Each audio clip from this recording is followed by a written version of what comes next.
نور على نور.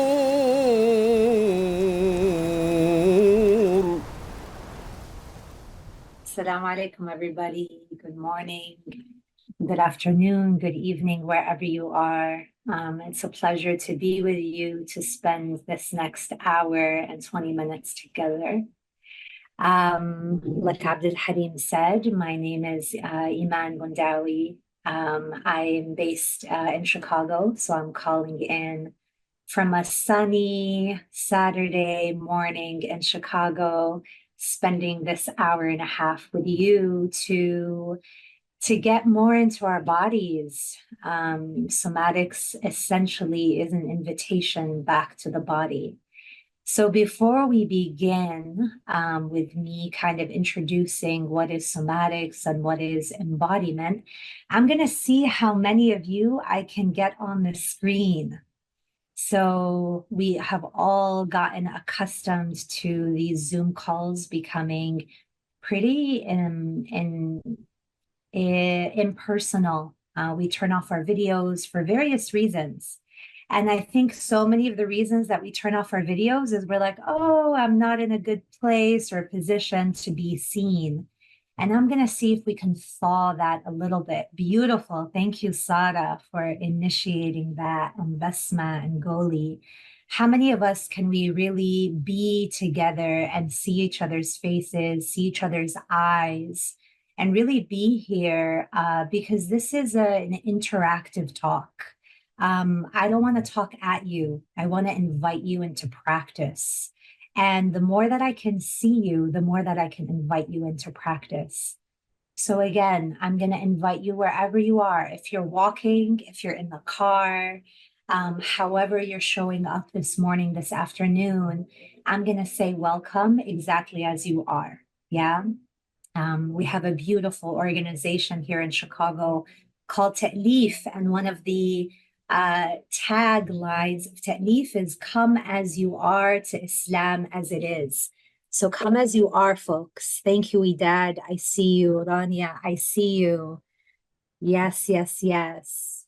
Beautiful. A lot of the women coming off onto camera. Omar Badr, I appreciate you. Yes. Beautiful. So the more we see each other, the more we feel each other. And the more we see each other, we're also a reminder back to ourselves. So that's one of the beautiful parts of our existence is we are social animals. We are related animals that relate to each other. Yeah. We are a social creature. We're built for relationship. And the more and more we relate, it is also an invitation to relate more deeply to ourselves. Yeah. That I believe is one of the reasons why the pandemic was so challenging to us, because it really broke us. It was a separation from each other. And in many ways, that is fundamentally a separation from ourselves.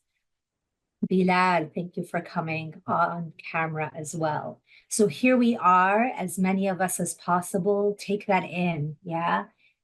Folks you may know, folks you may not know. Here we are spending an hour and 15, 20, 30 minutes together in practice and in conversation around the importance of the body and how the body has been left behind in the modern philosophy and in the modern imagination. Okay. So before we go in too much into theory, I'm going to invite you to just feel yourself in this moment in the way that you know how. Okay. How do you already know how to pull your attention into the life of your body?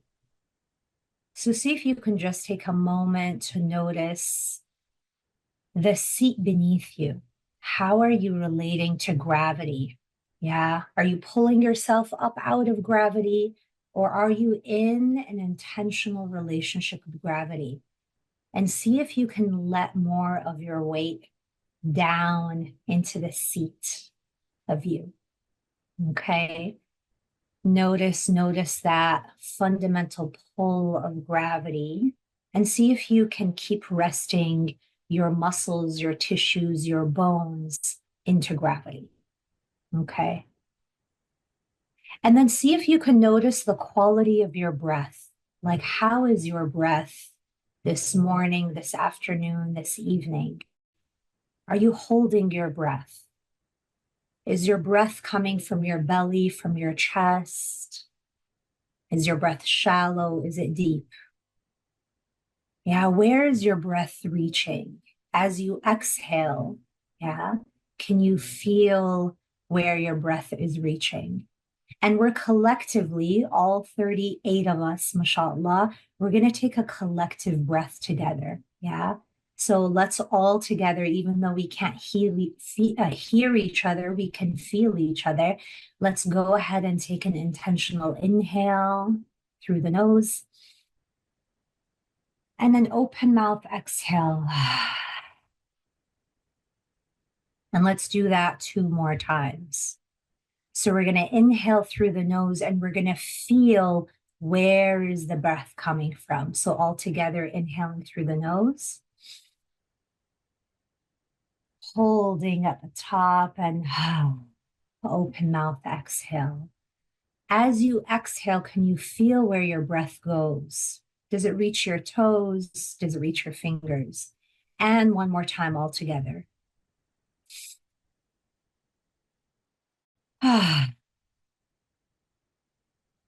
Feeling how far the breath extends. Okay, good. And as we continue, we're going to keep coming back to embodied practice because that is the heart and soul of somatics. And I believe it's the heart and soul of our tradition. Okay, so keep feeling your breath and keep feeling your body and notice the moments you pop out and you're just kind of in your head, distracted with thoughts. And how do you naturally know how to bring yourself back? Okay. All right. From that place of connection to breath, connection to gravity, we can actually talk about what somatics is. Okay. Somatics is fundamentally a theory of change. Okay. It's how do we change? Do we change through the mind? Do we change through the body? And somatics invites us to an understanding of change that is holistic, an understanding of ourselves that is holistic. I am not a mind that is separate from a body, that is separate from a spirit or a ruh. I am one whole. We, each of us, are one whole being. Yeah. Our self is a whole self that has a mind, a body, a spirit, and all of those are interacting with each other all the time. Now, unfortunately, most of us live inside of the imagination of 400 years of Enlightenment philosophy, which essentially had a theory that I think, therefore I am. I am a mind, I think, and I just have a body. And this body is essentially an object. And inside of somatics and inside of philosophy, we call this the Cartesian dilemma or the Cartesian split between the mind and the body. And essentially 400 years of European and Western modernity has most of us walking around as a head on a stick. Okay. I think my way through life. I think my way through my problems. I think my way through my days. I think my way through my world. I think my way through my existence. And hardly do I actually experience my life. Hardly do I feel what is happening to me. Hardly do I have a connection with the emotional body, the sensing body. Yeah.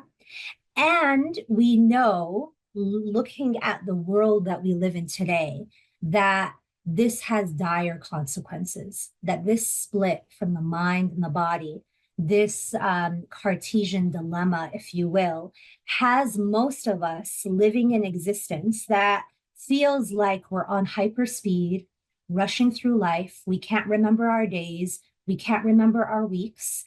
We can't remember the months. If somebody asks you, what did you do? What did you do last Saturday? You're like, I don't remember, right? Like we have a hard time remembering what's happening in our lives. Many of us do. We have a hard time remembering how it's all going, how the days are going. How does that happen, right? How do we go through an entire day and forget most of it? How do we go through entire week, entire months, entire years, and we're like, oh wow, I don't know how I got here. And that tends to happen with something as basic as like driving from one place to another. We're on autopilot. Yeah, so many of us are on autopilot that we literally can drive from point A to point B and we don't know how we got there.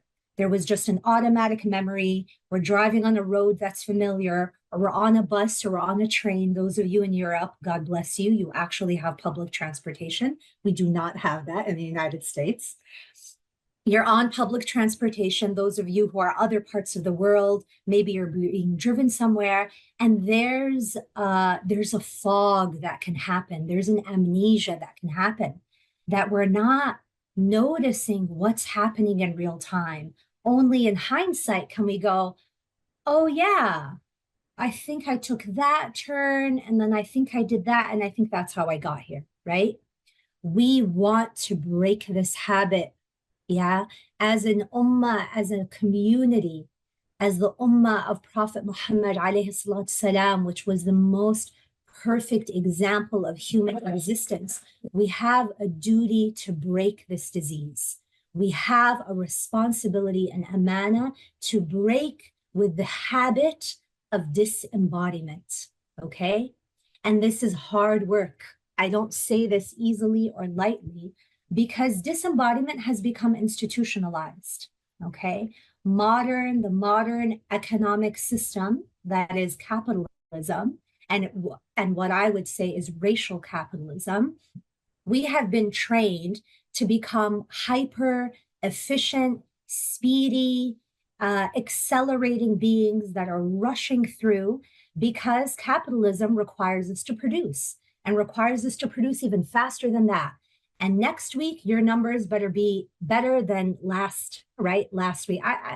I lost so much of this terminology. People are, quarter system and quarter. And is this quarter better than that quarter? And are you performing better? We have become so deeply trained in this mode of production and running and faster and even more efficient, that we are on a high-speed train. Okay, we're on a high-speed train that is late-stage capitalism and modernity. And as an ummah, we have a responsibility to hop off that train, okay, and ride a donkey, if you will. We have a duty and an amana to get off the high-speed train, and that is late-stage capitalism, and to feel ourselves again, and to feel who we are, and to feel where we came from, and to feel where we're going. Because through this feeling self, we can sense that something is off. We can sense that we're unwell. We can sense that we're dissatisfied with modernity. We can feel and sense that this is not the way of our ancestors. We can feel and sense that this life is not the way of our greatest ancestor, the Prophet ﷺ, and our ancestor Adam. Yeah, we are Bani Adam. We are the children of our father Adam and our mother Hawa. This is not their way of life, okay? We have been hoodwinked. We've been hoodwinked by modernity and by capitalism. So how do we come out of our fog? How do we come out of this state of sleep that so many of us are on? And I point to myself first. I point to myself and I include myself first. That this dream that we are in, there's a way that we can be in the dream of dunya without realizing we're in the dream of dunya. And we can be in the dream of dunya, which is the life, our life on earth, because we have had a life before and we have a life that comes after. We have an eternal life, and our soul will walk the path of the eternal life. And this time on earth is a short part of that life. How do we wake up to the reality that we're in a very short dream, that we're in a very short moment of our lives? How do we wake ourselves up in that way? And I would propose that somatics and spiritual somatics that is rooted in our tradition gives us a way off that train, gives us a way out. And it is through the feeling self. and it is through the sensing self. Can I feel my heart, that it's beating too fast and moving too fast? Can I feel my back body as I move forward in the future? So many of us are so hyper focused on the future, we've lost connection to the back body.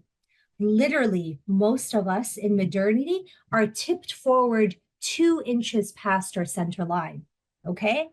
If you go to a somatic practitioner, if you go to a somaticist, any kind of somaticist, somebody who's working with the body in a holistic way, most of us literally are tipped 2 inches. I'm sorry, Europe, 3 centimeters, 4 centimeters, 4.5 centimeters, 4 centimeters past our center line. What are the implications of that? What are the implications that we're literally tipped forward into the future? One of the implications we would say is we've lost connection to the back body, which is our connection to history, which is our connection to lineage, which is our connection to what has come before us, our ancestors who have something to say about what it means to live a good life. If each of us had the gift and blessing to sit down with our grandparents, our great-grandparents right now, do we imagine any of them tipped forward, or would most of them kind of be leaning back a little bit in their chairs, right? The back body very engaged, right? The back body very alive. Most of our ancestors knew how to rest into their back body in this way.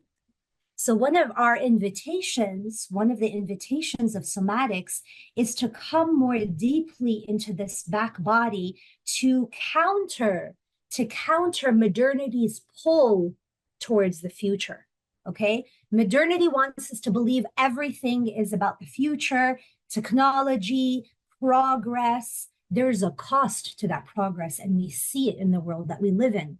So one of my invitations to you on this call will be, can you feel more of your back body? Can you feel more of the back of your head in sensation? So everybody take a moment right now and see, can you feel for the back of your head? Yeah, draw your attention. We have this tool, we have the power of attention, okay? We can place our attention anywhere we want.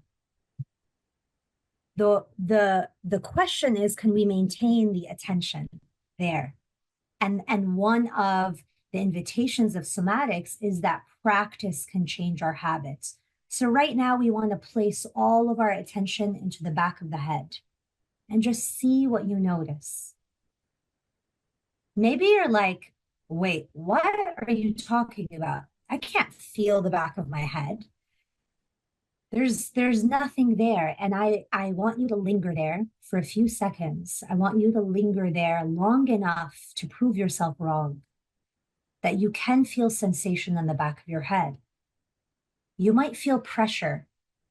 You might feel there's some level of pressure at the back of your head.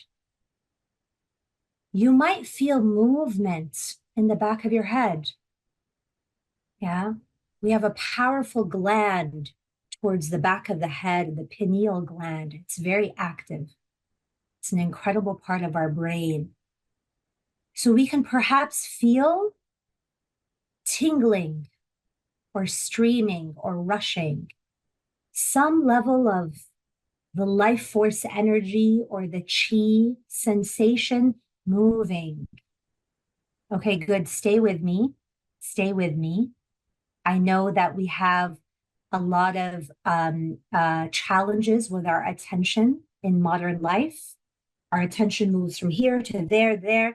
And of course, social media, all of this, these diseases of modernity are doing that to us. So we're working with some medicine here, the medicine of placing the attention somewhere and holding it there as long as we can. Okay, stay in the back of your head and see if you can move your attention. Okay, this is even a more advanced practice. We want to move our attention from the back of the head down into the back of the shoulders. So go ahead and slide your attention down and see if you can feel your shoulder pockets at your back body. Just notice there's the back side of your shoulder. All right, we're gonna try to do something even more complex. See if you can feel for the back of your heart. See if you can feel for the back of your heart.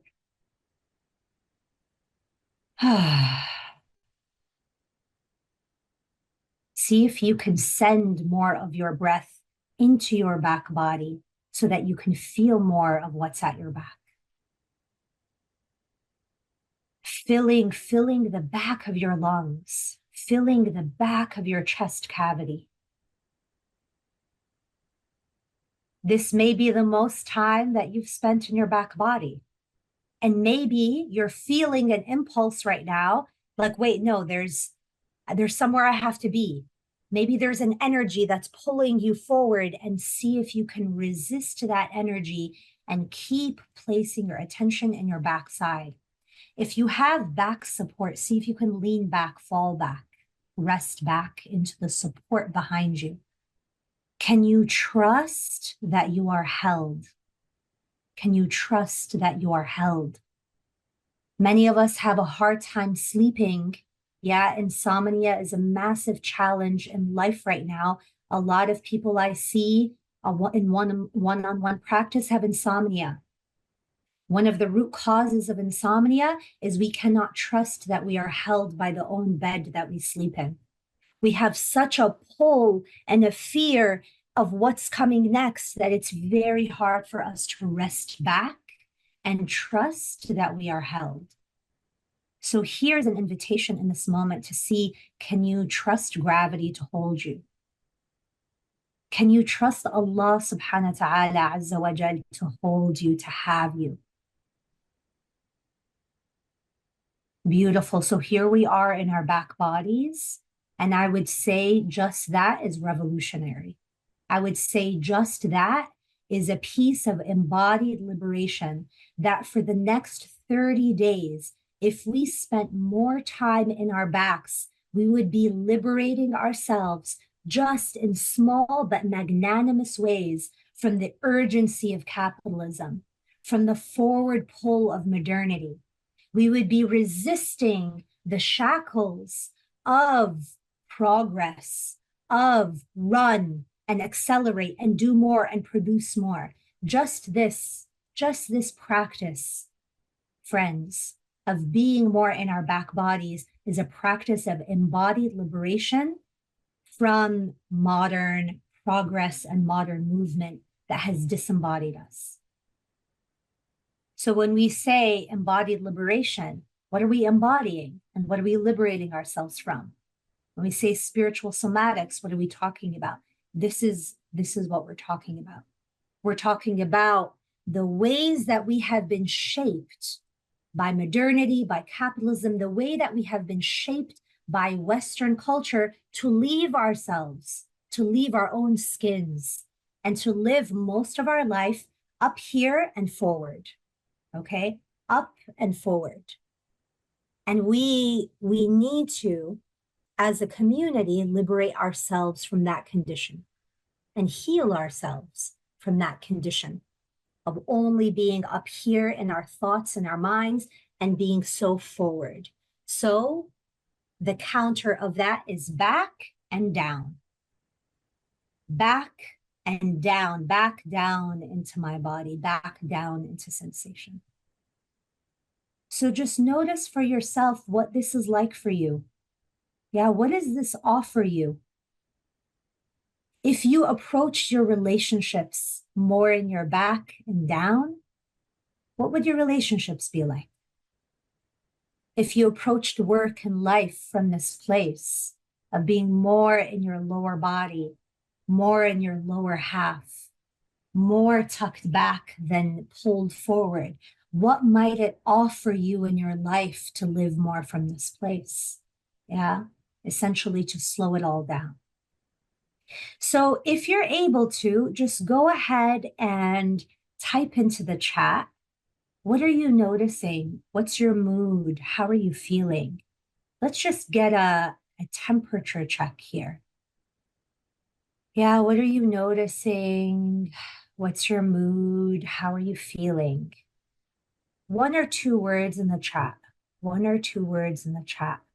How are you? Yeah, sad, restless, relaxed, presence, reflecting, sleepy. Yeah.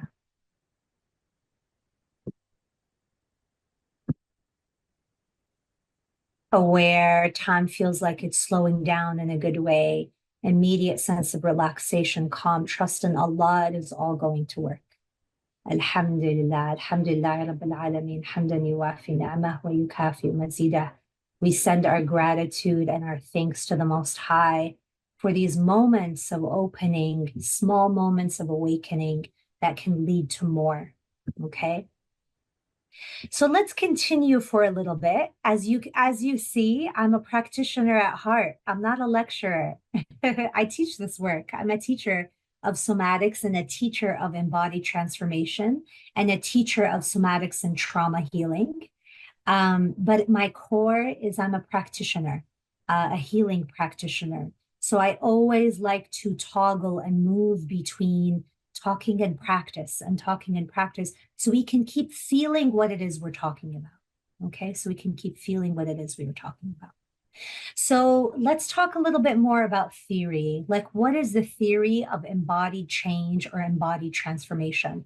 What is the theory behind somatics? Okay, and then we're going to play and practice the theory a little bit more. Okay, so somatics would say that there are three pillars of change, three pillars of embodied change. So if you want to change something, we want to transform something in our lives. And here, the theme we're working with today together is we're trying to transform, we're trying to change this hyper speed, capitalistic, modern way of life. And we're trying to go and root ourselves back in our traditions of healing and holistic practice. We're trying to slow it all down so that we can remember where it is we came from and remember where it is we are going and where we're headed. Okay, so that's the theme of what we're trying to change here. But on a more general level, somatics and embodied transformation would say the first pillar of any change or transformation is that we have to build somatic awareness. Okay, somatic awareness. What does it mean to be somatically aware of ourselves? It means that we are building the capacity, we're building a capacity, first of all, to be aware of our primal sensations. Can I notice the temperature in my body? Can I notice if I'm warm or cool? Can I notice movement in my body? Can I notice that something is moving up, something is moving down? Can I notice that something is tingling or something is streaming or something is rushing? Okay. Can I notice pressure in my body and changes of pressure? Like there's a lot of pressure in my head, so I can feel a headache. Or there's a lot of pressure in my stomach. I can feel that something is off, my stomach hurts. Okay. So we're building awareness of our soma, our whole being. The word somatics comes from the Greek word soma, which means the body in its wholeness. It's the feeling self, the thinking self. It's the mood. It's my emotion. Okay. All of it going together. These are not separate aspects of me. So let's just take an example so we can build our own somatic awareness. Okay. Everyone, go ahead and just notice your mood right now. Notice your mood. What's your mood? Are you curious? Are you relaxed? Are you settled? Are you anxious, right? Most of us dropped our mood in the chat. So go ahead and remember, what did you put in the chat? And then let's go ahead and see if you can build in this moment awareness of how that mood lives inside of you. Can you notice the temperature of your body and the relationship between your mood and the temperature? It's like, oh, if I feel anxious, I might feel warmer. If I feel settled and relaxed, I might feel cooler. Yeah? Go ahead and see if you can notice your temperature and differences in temperature.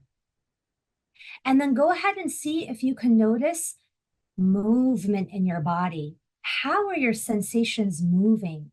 If I was angry, if all of us took on the shape of anger, we use the word shape a lot in somatics. We're not going to say the emotion of anger, we're going to say the shape of anger, because anger has a shape. It looks a particular way. If I came to you and I was like, I'm so angry, would you believe me? Is there a resonance or a dissonance between what I'm saying and how you experience me? There's probably a dissonance. But if you saw redness in my face, if you saw heat, if you saw me sweating, right? You would feel that I'm angry even if I didn't tell you. We can sense when somebody is angry. They don't have to say anything. How do we do that? We're using our somatic awareness. We're aware that all of that person's energy is in their face. When we get angry, the direction of anger is up. It's not down. Anger doesn't move down. Sadness moves down. Anger moves up. Yeah. All of the energy has to come up into the chest, into the face, in order for us to move that anger. So anger has a direction, a directionality. If I were to ask you, what's your best guess at the way anger moves or the texture of it, the texture of the energy? Do you think it's flowing or do you think it's rushing? It's more likely than not rushing. Anger rushes. It has a fast and quick movement upward. Okay? So that's just an example of how we use somatic awareness to notice how we are. How am I? How do I know I'm sad? And it's like, oh, my energy is really down and really slow, right? Sadness doesn't move fast. It has a very slow and downward energy to it. How do I know I'm anxious? It's like, oh, there's a lot of energy in my chest and there's something that's pulling me up here, right?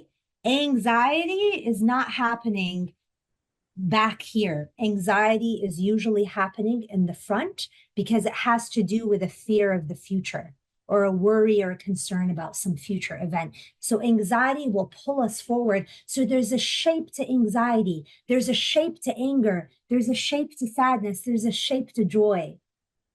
We want to build our awareness or somatic awareness of all of those things because the basis of any change and transformation is to be aware of the starting point. If you have an anger issue, if you have an issue with sadness and depression, it's challenging for you. The baseline of transforming that anger, the baseline of transforming that depression or sadness is to be aware of how you do it. How do you do anger? How do you do sadness? Can you build somatic awareness of the direction that you move when you're angry? It's like when I'm angry, the first thing that happens, heat rushes up to my face. My fists will get tight. My jaw will get tight. My chest will armor up. That's how I do anger, right? And many of us do it the same way. There's that, right? There's no kind of secret. That's the miracle of our existence, is we are all created with these certain ways and patterns. It's our fitrah. A child, most children get angry in the same exact way, right? There's a sound that wants to come out, and the tension in the neck will be very clear, and the redness in the face. So in order to transform, and a challenge that we have with anger, it's like, I get angry so fast, I say something and then I regret it. I want to change this. You can do Western psychology. I'm not gonna discourage anybody from the routes of working with cognition and cognitive behavioral therapy or any of those modalities, but somatics would invite you to a different pathway. Somatics would say the more that you can build your awareness of the shape of your anger, the more that you can build awareness of how you do something, the more possibility of changing and transforming it. So that's the first pillar of embodied change or somatic healing. Okay, these words are all kind of interchangeable. The second pillar after somatic awareness is we have somatic practice. We have somatic practice. This is kind of the heart and soul of somatics, is what do you want to be practicing? If you don't want to practice anger and exploding on people that you love, if you don't want to practice losing control of yourself in moments of anger, what do you want to be practicing? Can you identify it? Can you speak it out loud? Can you make a commitment and intention that sounds something like, I am committed, or I am a commitment to embodying calm under pressure. I am a commitment to being a deeper listener inside of conflict, right? Whatever, however you want to articulate it, there is a practice that goes with everything we're committed to. So once we have an intention for change, once there's something in us that we're like, I don't want to embody that habit anymore. It's harmful to me. It's harmful to my family. I don't want to do this anymore. I don't want to feel this way anymore. I don't want to continue on this path of sadness or despair. I don't want to continue on this path of not trusting myself. I don't want to continue on this path of always comparing myself to other people and thinking everyone is better than me. I don't want to continue on this path of self-reproach. I'm so hard on myself. I don't want to continue on this path of self-deprecation, right? Beating myself up. I don't want to continue on this path of confusion. How many of us feel confused in our lives?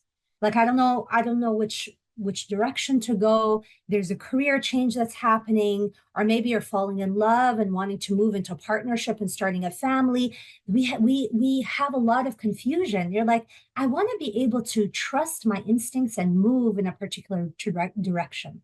Yeah. How do we do all of those things? Are we going to think our way into all of that change? Are we going to say, okay, I'm going to, there's a lot of work in the world around mantras, people kind of speaking affirmations. Some people put stickers on their mirror, like, you are beautiful, you are worthy, you are whole. Those things are beautiful, but we have to move beyond the place of insight. Insight is not enough. We need practice. I need to be able to practice an act of self-love rather than just say to myself, I love myself. What does it look like to practice self-love? What does it look like to practice controlling our anger in a moment where we're going to lose our anger? All of these things are embodied in us. So for everything that we currently embody, there is an embodied practice for who we want to become. Currently, I embody quick to anger, self-reproach, despair. That's my current shape. That's how I currently am. In order to move from who Iman is today and what Iman currently embodies today, I need to move through a trajectory that gets me to a new shape, a new way of being. And we would say in somatics, what walks you that path, what gets you to current shape, old shape, and a new shape, a new way of being is practice. Practice. Neuroscience underpins a lot of somatics. And a lot of studies have been done on athletes and how athletes change a habit. So let's say you have a tennis player, and the tennis player hits the racket in a particular way. It's embodied, right? It's like that's what his body knows how to do. He hits that tennis racket in a certain way. In order for that tennis player to change the way he hits that tennis racket, she needs minimum 300 repetitions of the new way in order to start to build muscle memory. There's muscles and tissues that we're using when we get angry. There are muscles and tissues that we're using when we are in our despair or sadness. There's a muscle and tissue that you're using when you criticize yourself and think, oh, I'm not good enough. There are tissues, muscles, cells that are a part of that embodied habit. There are a part of your self-criticism, that are a part of your despair.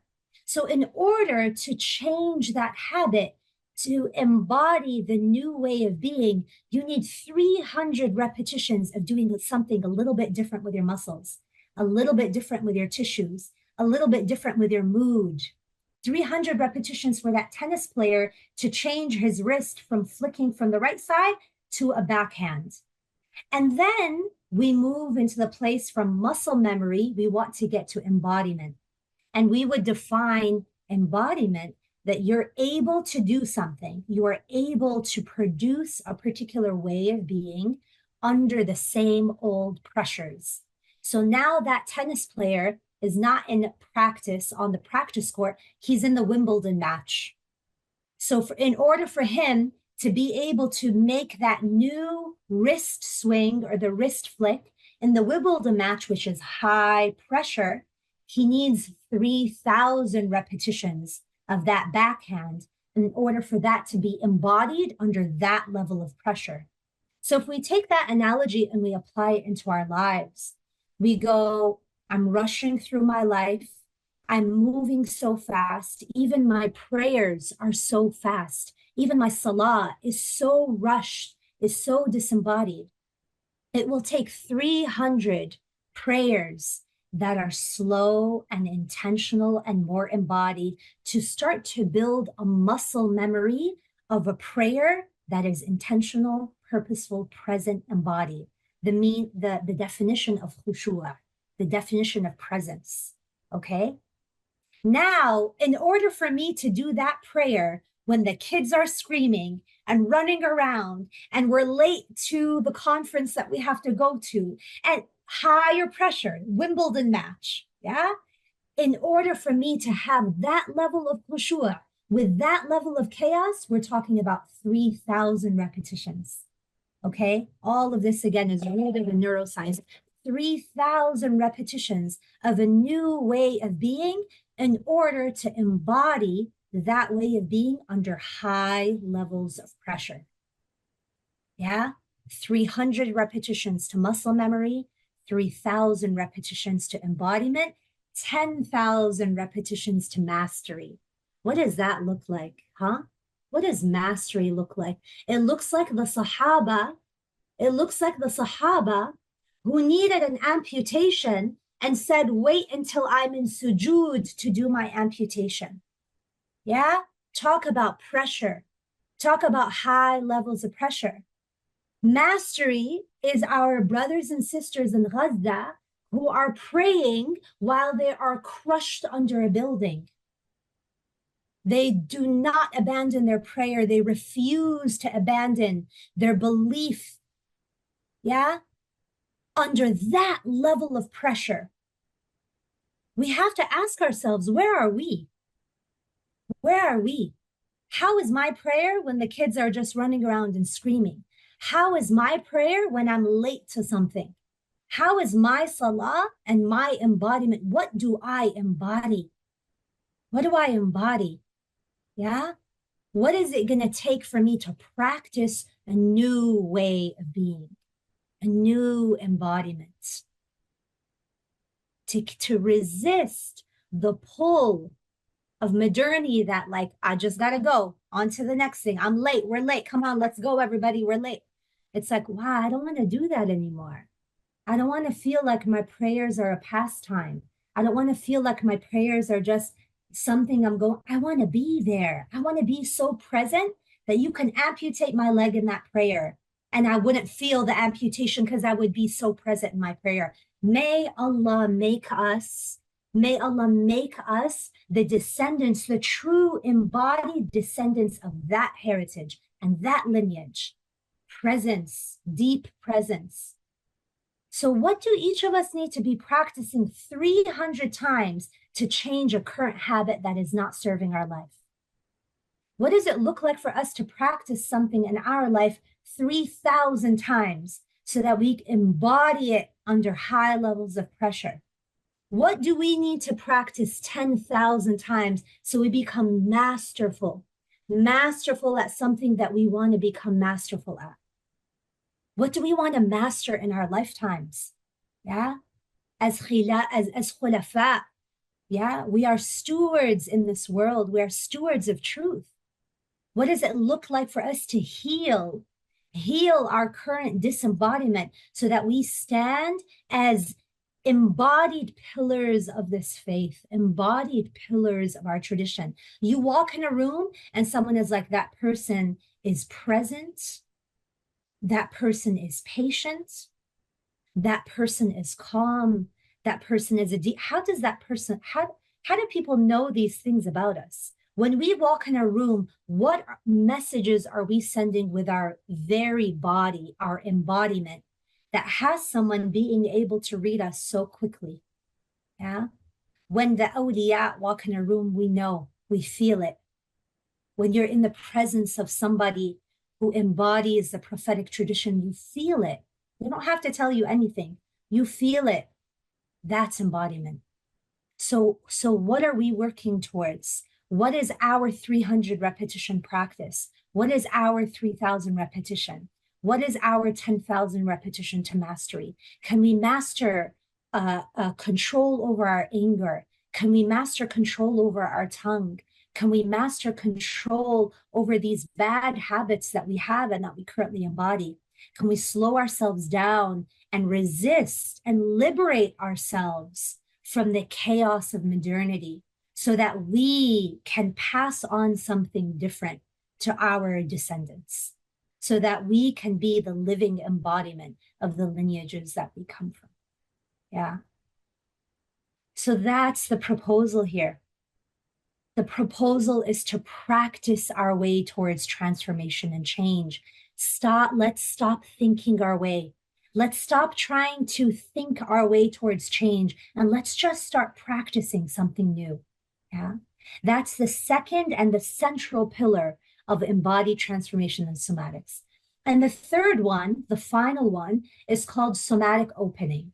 I'm not going to talk about this one very deeply because it requires a little bit more ground. It requires a little bit more repetition of being in your body in order for us to fully grasp what is somatic opening.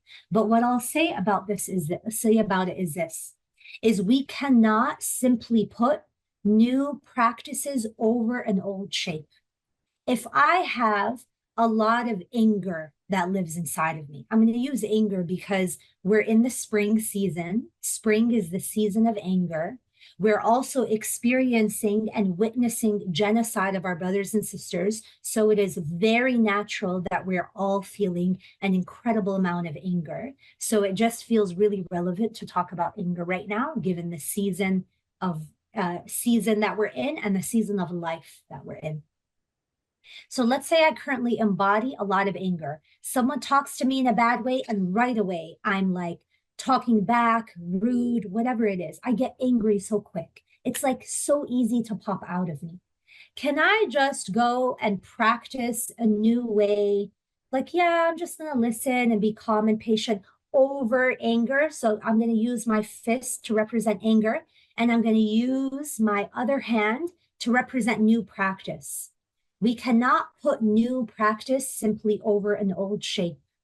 What we need to do is we need to heal and open the old shape, the habit of reactive anger, in order to aerate the soil so that the new practices can dig more deeply into the soma. What that looks like is healing the root source of the anger. What that looks like is opening that story inside the body. Where does my anger live? Wow, so much of my anger lives in my jaw. I work with my jaw directly. In this work, we work directly with the body. I'm a somatic body worker. I work with women on feeling the places that hold the contractions of our patterns. So the contraction of anger is stored somewhere. Yeah, it's stored in the jaw. It's stored in the chest. It can be stored in the eyes. Someone can get fixed in this pattern. For 20 years, someone is like this, right? This is so embodied to squint and look like this.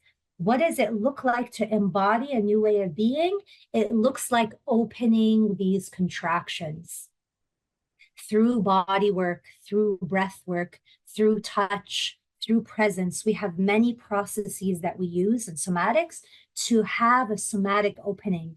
It looks like crying and releasing some of that anger and the sadness that's behind the anger. Anger is a secondary emotion. The true emotion behind anger is grief, in fact. So how do we get to the grief that's behind the anger? How do we get to the shame that's behind the anger? Anger stores a lot of shame. Yeah. It looks like holding those parts of us that store the anger and listening to the story that wants to be told. A lot of people will emote a lot of energy when they go through a somatic opening process. But essentially, the principle of somatic opening is we want to take that embodied habit, that contraction, and we want to be present with it long enough through a process of healing so that the contraction can open. And once that contraction is open, once that jaw releases that energy, once these eyes release the energy that's behind them, the new practice of being calm, embodying calm under pressure, can sink into this aerated soil.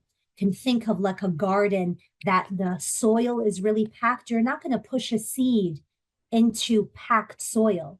Most farmers will till the soil just a little bit, aerate it, so that when they push the seed, there's room for the seed to grow. If you push a seed into packed clay or packed soil, it's going to have a very hard time growing. There's no room. It's very similar with our embodied strategies. There's no room for something new when this is all tight and pulled, and the tissues are, squeezed. So we need to move some of that energy, literally move some of that energy through processes of somatic opening in order to create room for the seeds of practice to take roots. Yeah. So those are the 3 pillars of transformation, of somatic transformation. We want to transform the way we pray. We need to be aware of how we currently pray. We need to practice a new way, and we need to heal. We need to heal those contractions that keep us from praying in the ways that we want to pray. Yeah. Is there something in the way that we pray that's like, wow, that's an embodied strategy from childhood, right? I've been doing this for 20 years. It's like, what's behind that? It's like, I watched my parents pray in that way, and they were always kind of rushing through it. And my dad was always, worried about the next thing. And my mom was like, oh, something in the kitchen is going to burn, so I need to da-da-da-da. Right? It's like we inherit so many of our embodied ways of being. We inherit so many of these strategies. So we need to be able to build our awareness, somatic awareness. What do I currently embody? What is my current shape? We need to have practices. We need to stop thinking our way through change. It's like, oh, I need to practice being more on my back. I am so fast and accelerated in my life. I can't feel my life happening. Okay, can I practice for 30 days being more in my back, for 300 days being more in my back? Yeah, that will transform you. And then can I create space for myself to open myself up to this new way of being by recognizing, why is it that I move so fast? Why am I so accelerated in this life? It's like, oh, wow, I was told that if I'm not productive, I'm useless. Yeah, who told me that? What advertisement? What thousands of advertisements have we watched on our Instagram, on our Facebook, that tell us if you're not producing and posting and this and that, you're useless, right? Who am I following on Instagram and social media that makes me feel horrible about my life because it seems like they're doing 1,000 things and I'm not doing enough? So then I'm in this embodiment of not enough, not enough, not enough. I'm in a consumptive habit of my life. I need to consume more things and do more things. And that's what makes me a real human, because that's what social media is telling me, right? Can I open myself up to that reality? Can I heal that disease? Yeah. So that I can embody an inherent sense of self-worth. So that I can embody what my ancestors embodied, that being a servant of God is enough. I'm not here to produce. I'm not here to contribute to capitalism. I'm not here to make the wealthy wealthier. I'm not here to make billionaires' stocks go up. I'm here to worship. I'm here to serve. I'm here to remember that my life is actually eternal. And this is a small chapter of it. Yeah. What do I need to do to actually embody that? Yeah. What does it look like to embody that reality that I'm here for a short while? It looks like walking a little bit slower because there's nowhere. Why are we rushing to our deaths? Yeah. When we're speeding through the streets in our cars and we're speeding and are walking, what are we rushing towards? Are we rushing towards our death? Are we ready for that? Are we sure we're ready for that? To embody the reality that death is close. And really, my time here on earth is a preparation for the next chapter of my soul's journey. It means to walk a little bit slower. It means to spend a little bit more time in my back body. It means to spend a little bit more intentional presence in my prayer. It means to feel the vibration of my dhikr in my voice and in my throat. Yeah, there's a practice I wanted to do with you all. I don't know if we have time at this point. We want to move to question and answer. But when we make our dhikr, can we feel the vibrational sound of the dhikr? When I say Alhamdulillah, is it just a speech act or is it an embodied act? Yeah, I would propose to all of us to take what we were going to do here together, take it after this call. When you sit the next time to make dhikr, to be in remembrance of the Most High, to be in remembrance of the One, however you do it. Yeah. Can you feel the vibration of the sounds that you're making? They are a healing. Yeah. These sounds we're making are not on accident. They're embedded with God's names and God's attributes, and God's attributes are a healing. But can we allow that healing to actually vibrate through us and reach into our fingers and toes? Yeah. Can I feel the breath of Allah? Can I feel that Rohani breath? Can I feel that essence through me as I breathe and speak the name of God, Azza wa Jal? Yeah.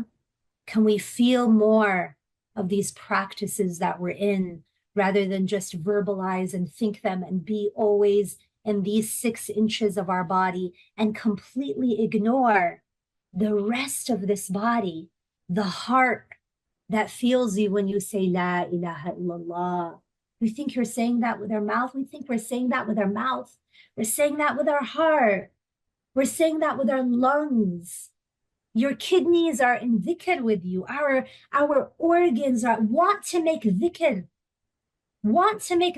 with us. Who are we to deny our body and our organs the dhikr that they want to be in? Who am I to deny my body the prayer it wants to be in? Yeah. So may God support us all to live a little bit closer inside of our own skin, to be a little bit more in the life of this body, to be a little bit more in our own aliveness, our sensations, the life force, the chi, the vital energy, to feel more of that. That is our way. That is the holistic, fitri way. You look at a baby. A baby is purely embodied, a purely embodied being. Yeah, so close to their fitra, in their fitra. Yeah, they were just in the primordial realm of arwah. This baby body is a soul that was just with God and is now in this embodied existence and remembers its true nature. And we grow and we forget. Yeah, that's our nature. As we grow, we forget. We forget who we really are and where we came from. We forget that I'm a soul having an embodied experience, nothing less and nothing more. But that is critical. I'm a soul having an embodied experience. But how many of us can actually say we're having an embodied experience of life? How many of us can actually say, my life is embodied. I live in my body. I live in my sensations. I can feel, I can sense, I'm aware, I'm present. Yeah. So for us to honor the reality of our soul's journey from the primordial realm of souls to this life in the dunya, to the barzakh, the in-between state of death, right? Death, and then qiyamah, accountability and judgment, and then finally our final resting place, may it be the garden, may it be the garden. For us to deeply honor the soul's journey through these 5 stages, as Imam al-Haddad taught us in the Lives of Man. For us to truly honor that, the stage of dunya must be embodied. It must be embodied. Otherwise, I don't know how we're tapping into our souls.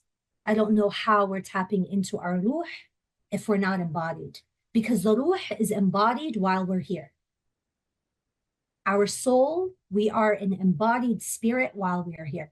So if we're not embodied, we're also not connected to that side of us, the spirit. And we're simply living in a dream. And when we die, we'll wake up. And our task here on earth is to die before we die, is to wake up to the reality and the fact that we're in a dream. And I want to invite us to do that through embodied practice, embodied habits, somatic awareness, deeper awareness of how we are, deeper awareness of the life force inside of us. So I will stop there.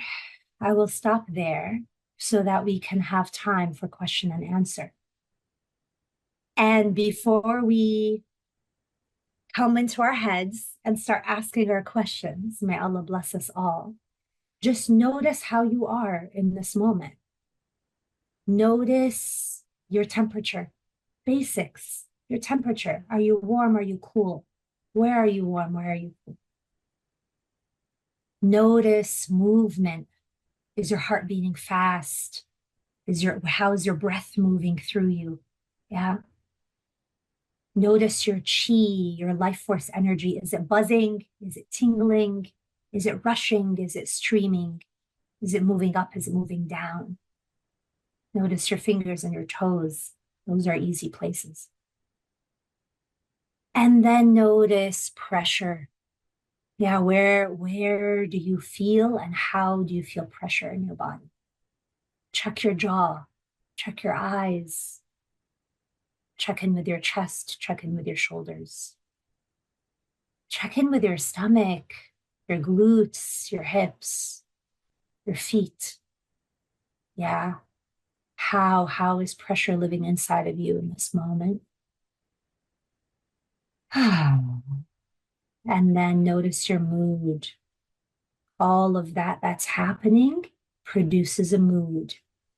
What's your mood? Yeah. And whenever you feel ready, go ahead and drop your mood in the chat. Yeah. Take your time. Stay, if you want to stay here a little bit longer. Just 1 or 2 words in the chat whenever you're ready. What's your mood? And from there, we'll go into Q&A. Bismillah, jazakumullah khair.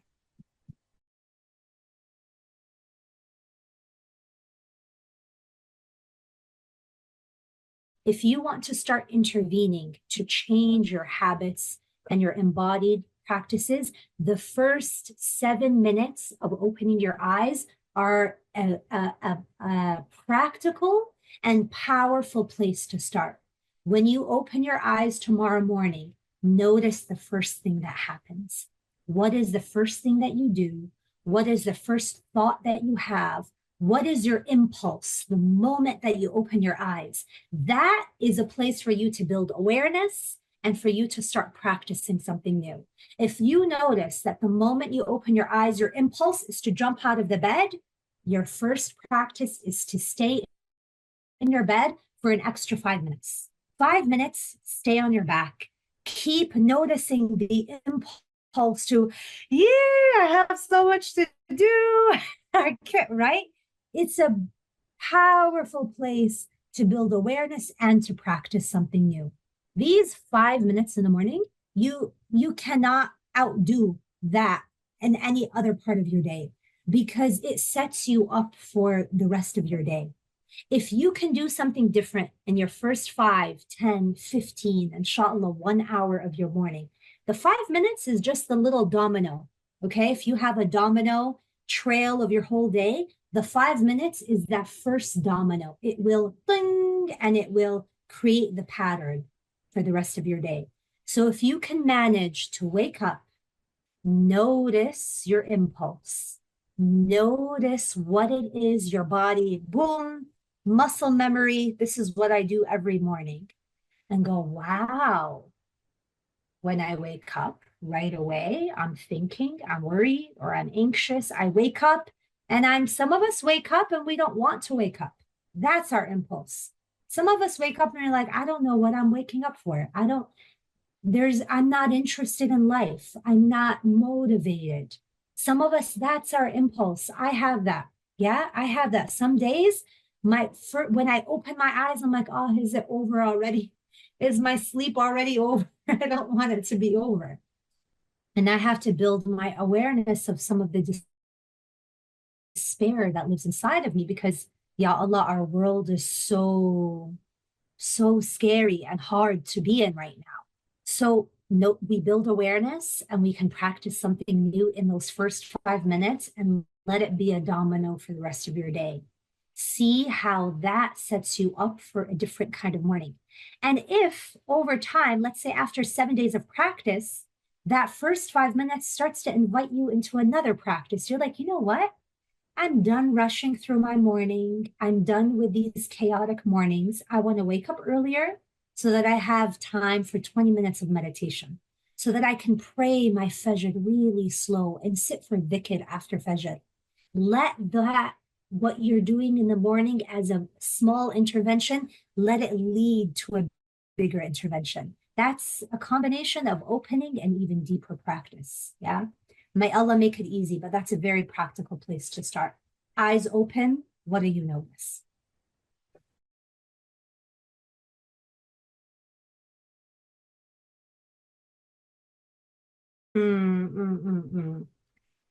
Ooh, this is such a big question, Hamza. Thank you for asking such a challenging question. I'm going to do my best in a few minutes.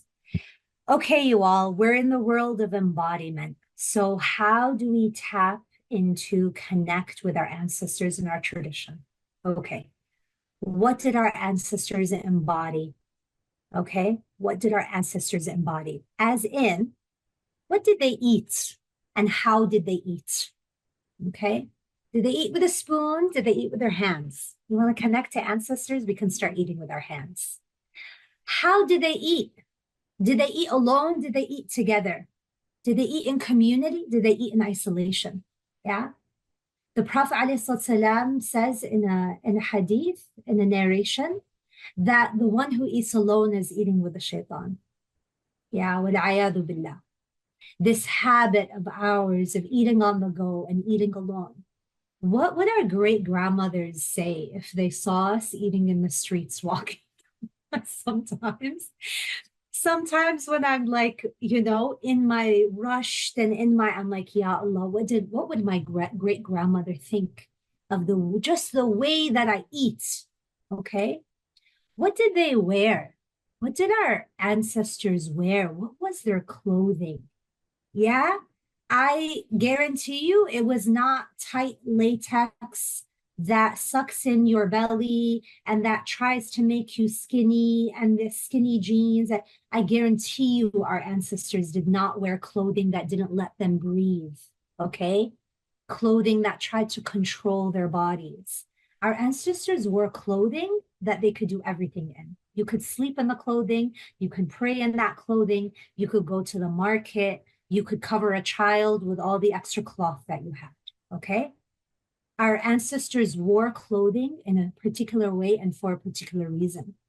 Are we wearing our ancestral clothing, or are we wearing modern clothing that, by the way, just somatically speaking, forget the, distortion of body image, but just somatically speaking, the pants that cinch at the waist literally cut off our capacity to breathe from the belly. And our fitri breathing needs us to breathe from our belly. Would you ever put skinny jeans on a newborn baby and have it cutting off their diaphragm? You would never do that. The baby would cry because they're not able to breathe. Our bodies are crying. We just don't hear them. The next time we put on a piece of clothing that is squeezing a part of us, just notice your body's reaction to it. Notice if your body is actually comfortable in that clothing. And when you change your clothing at night, most of us come out of our formal, modern, Western clothing and we change into a pajama that's looser. The body will do that. Almost guaranteed, your body will take a massive exhale every time you take off the tight clothing and you put on. And this is for men and women. They're making men's clothing the same way to cut off breath. And by the way, these things are not an accident. They need us to not breathe so that we're following, these mechanisms. So how do we connect with our ancestors? These are practical ways. Food and clothing. How did our ancestors walk? You think our ancestors were like boom, boom, boom, boom, boom, rushing through the street? No. Our ancestors probably had a slower pace of walking. Yeah. Most of their feet probably were in sandals and not in squeezed shoes.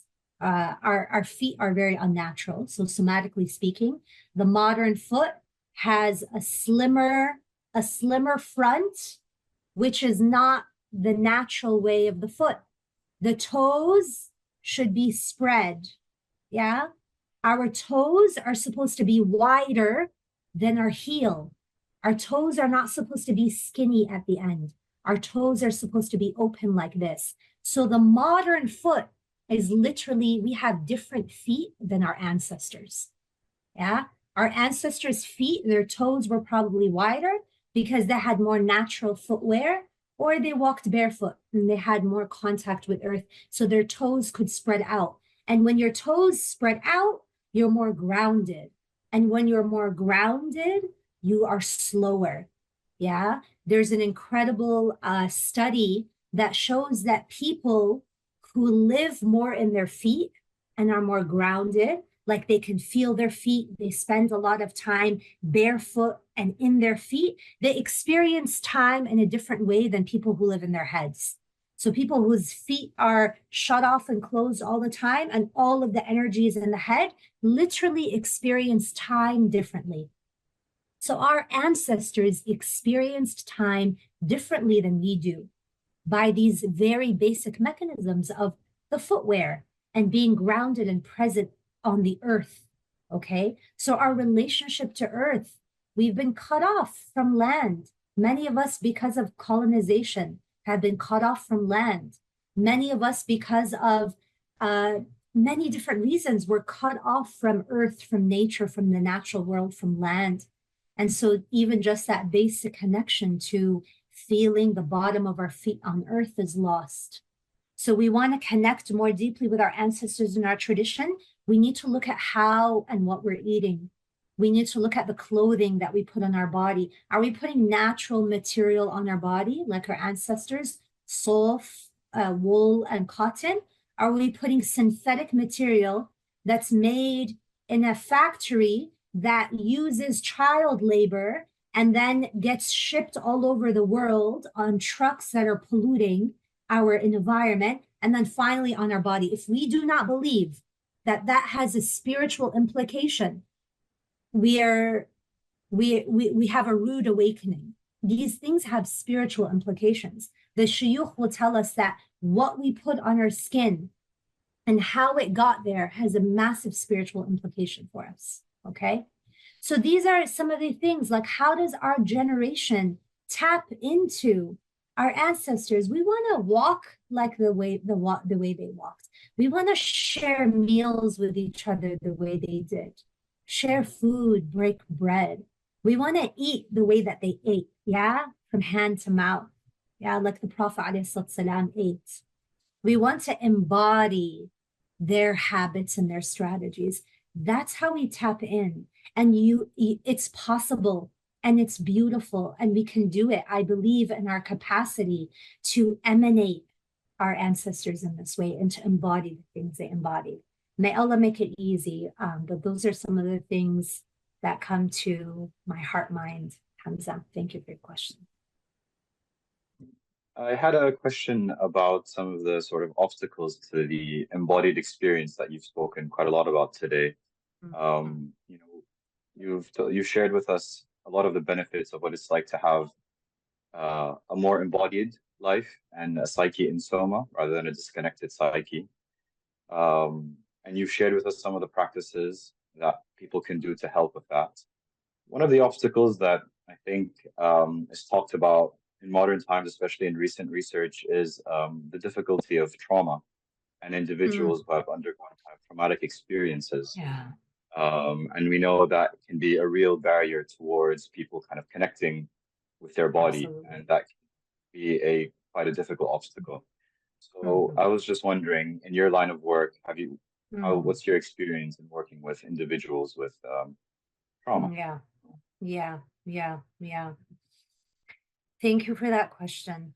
You know, I already feel in my body kind of the weight of the question that you're asking, and I already feel in myself like the responsibility of being able to give an answer that is supportive of everyone on this call, because if we didn't experience a direct trauma in our lives, and we're blessed with that, then more likely than not, we have a family member who has experienced trauma, or we've inherited intergenerational trauma. We have many ancestors of ours who lived under violent colonial rule, for example. So one way or another, you know, Abdul Halim, I would say trauma is always in the room. And we're actually just assuming that modernity itself is traumatizing.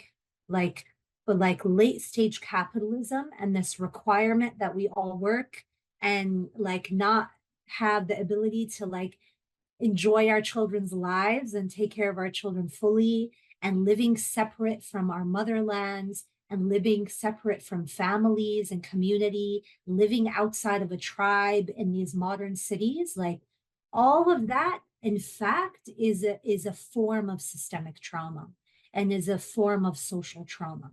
So one way or another, we're all kind of sitting in the soup of that. And we know for a fact that in the world of trauma, that dissociation is a very common embodied strategy to deal with trauma. It's like, it's too painful to feel it, so I'm just going to leave. I'm going to go into my head and I'm going to stay there because it's too painful to feel the experience of what has impacted me. So the starting point is for all of us to have an incredible amount of compassion for our disembodiment. We didn't leave our bodies because we wanted to, okay? None of us left our bodies because it's like a good thing, or it feels good, or we wanted it. Most of us left body and left sensation because we had to, because something we were experiencing as children was too painful to experience and too painful to feel, whether it was abuse, whether it was emotional neglect. We left our bodies because it was the safer place. Our mind is a safer place to be. Okay, so we just start with the baseline of compassion in this work. Okay, we start with good job leaving yourself. That was a really smart thing to do. Okay, really smart thing. We don't want to beat ourselves up for our survival strategies. Our survival strategies are inherently intelligent. So we start with this understanding that This is an inherent intelligence that lives with us, that dissociation and dissociative habits and dissociative strategies are a really smart way to deal with trauma.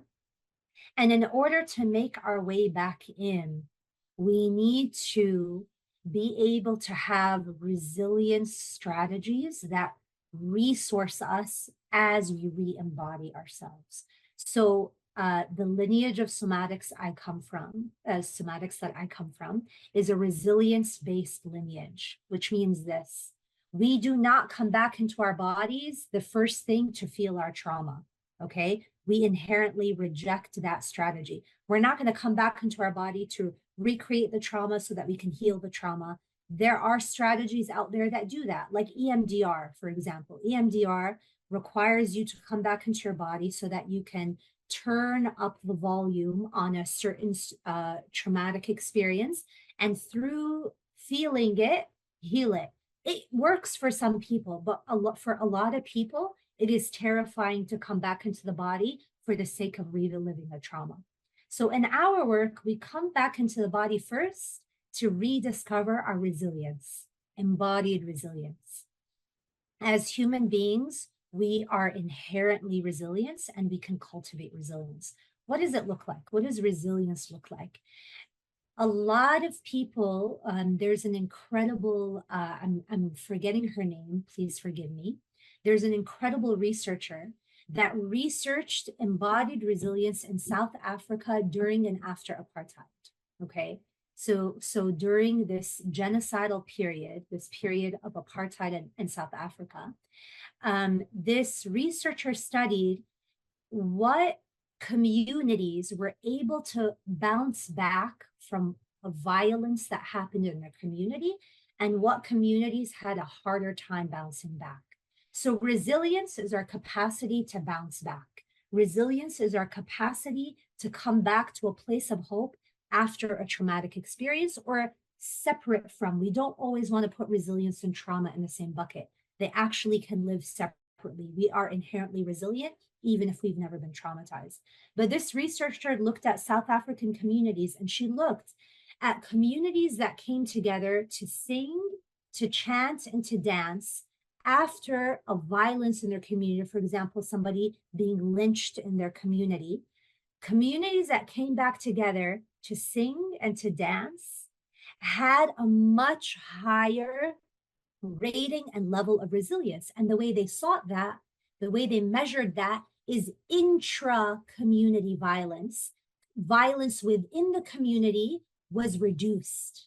Whereas communities who experienced an external violence, like a lynching, and didn't have a collective resilience practice, such as chanting and dance and music and prayer, that intra-community, within the community, violence increased. So domestic abuse, for example, domestic violence, abuse between parents and children. So the practice of coming together to dance and chant and sing, was a massive source of resilience for South African communities during and after apartheid. And if we look at what's happening in Gaza, we see the same thing. Subhanaka ya Rab. We're watching videos of young kids doing debka in the rubble. We're watching videos of kids sitting in circles and singing and doing dhikr after a bombing.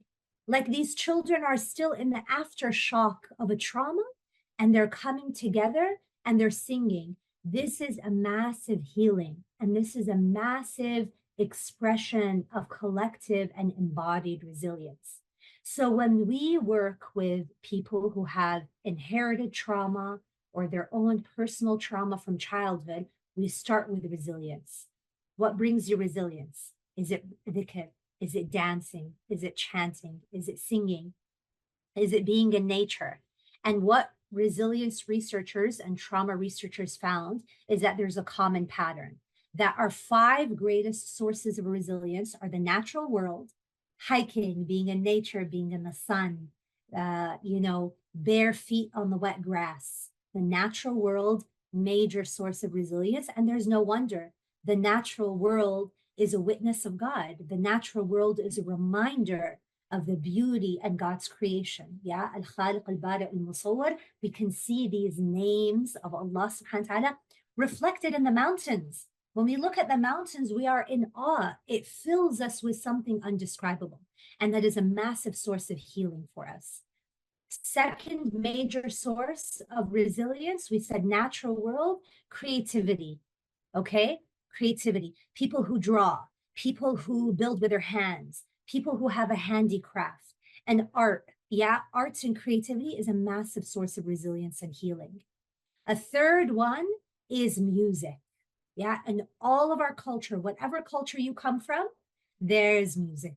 There's spiritual music, there's more secular music, whatever it is, music can be a deep and great source of resilience. And we have that in our tradition. Of course, we have in Maulana Jalaluddin Rumi's tradition, we have the practice of sama', yeah, of spiritual chanting.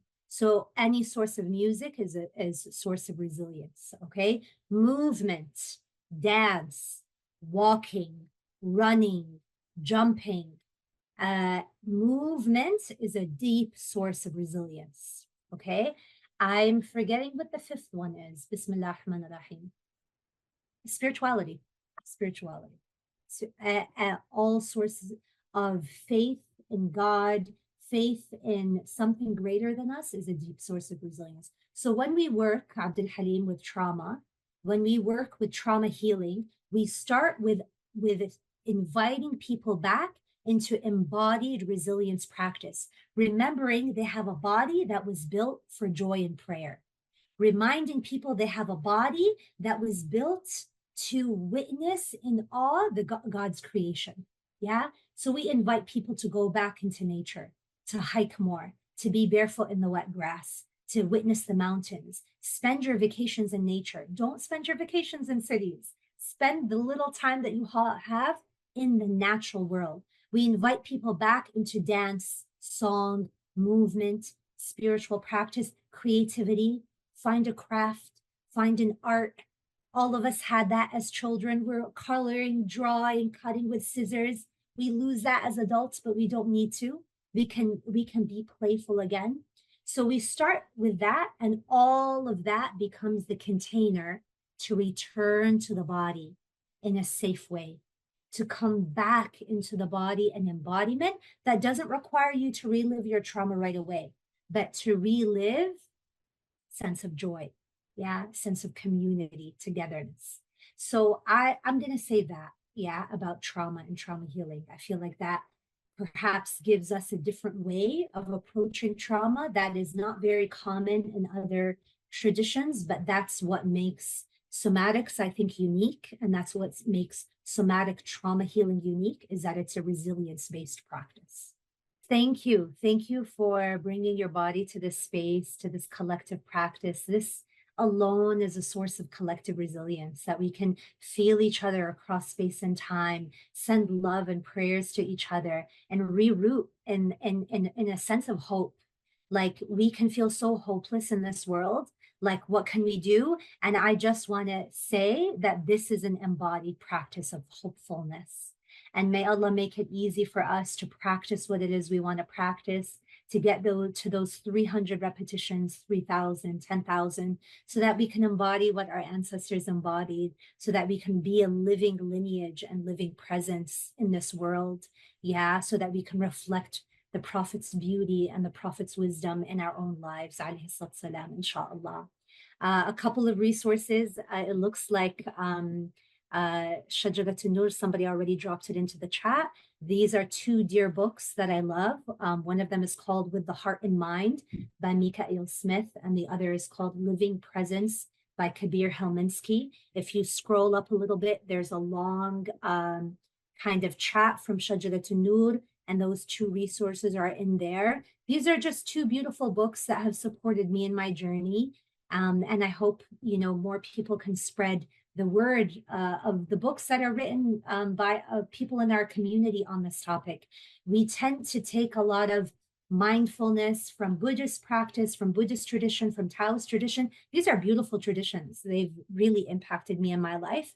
And I also just want to keep rooting us that we have a sense of mindfulness and presence and emotional intelligence in our own tradition. So somatics lives in our tradition too. Yeah. And these two books are a reminder of how somatics lives in our tradition.